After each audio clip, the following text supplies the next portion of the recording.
वाह वाह अरे कहिया रहबू कुंवारी ये ननदी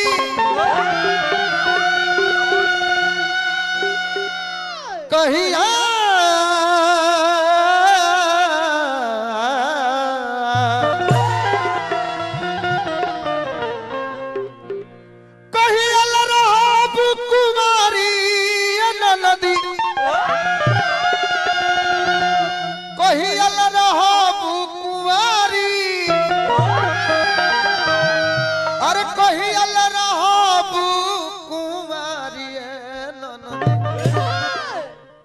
नदी कहियल रहब कुंवारी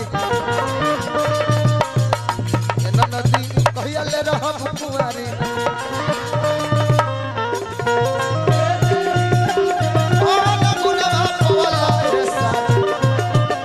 सब दिन के देहिया कौन गुनवा पवला है साजन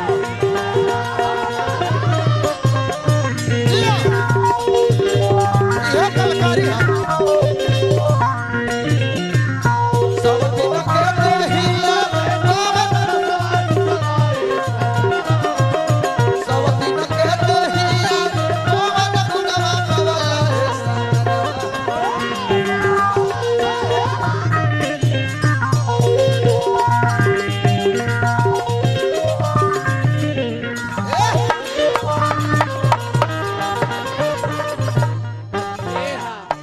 गौनई में मुर्गी के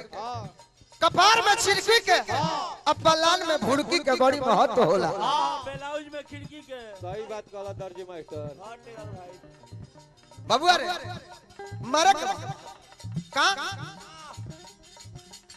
पांच मरद नहीं हाय हाय हाय हाय महा महा महा महा लाहे लाहे लाहे लाहे ओला ओला ओला ओला केने केने केने होदे होदे होदे होदे होदे होदे ये ओला ओला का करता सरे कोनो बानर हुलका होता लो आइले बा करिया का होता पाची को जके अरे चोली पहिरालू 10 गज के साया ए ननदी 10 गज के साया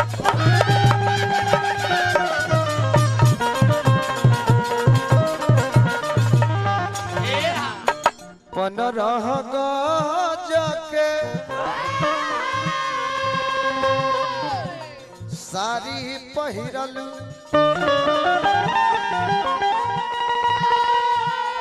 एक गावल महंता ना हो एक ले जाके ऊपर ठहराव दिहल महंता हो हां जी आ दो तीन गो कलकार के ठहराव देल एगो स्वामीनाथ जी एगो कुंवर जी न त रमा शंकर सिंह व्यास आ न कमलेश देहाती दूसर के बस बबुआ रे अरे 15 के संग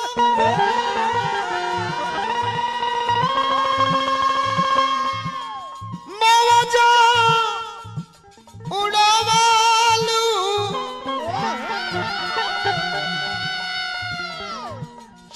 चलतारू